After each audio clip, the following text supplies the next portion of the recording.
Республикабызның иң әйбәт журналларынан берсе Сөембикәне гомерем буе укыганым.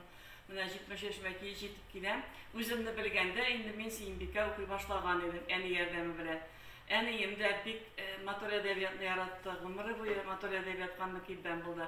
Сөембикә инде безнең авылда, мәсәлән, мин шушы Апас районының Бормаш авылында һәрбер йортка килә торган мәртәбәле журналыбыз иде, яратып укыла торган. Шушы көнгә хәтле ул ярату дәвам итә, аңа мәхәббәтебез дәвам итә. Медиа филиаллар тарафынан нәшр ителгән 9 исемдәге журналны алдыра бүгенге көнгә.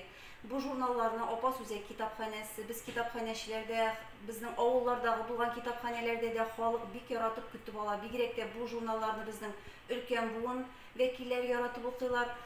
Алар бу журналларның кайсы көнне киләселәрен дә белеп торалар.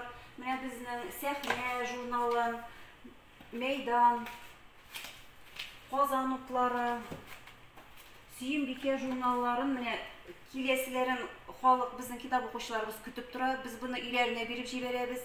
Алар өйләренә кайтып китеп укыйлар, берсе белән берсе анар фикерләрен алышалар. Киләчәктә дә бу журналларны без үзебезнең китапханәдә өзелмичә килеп торуын көтеп калабыз.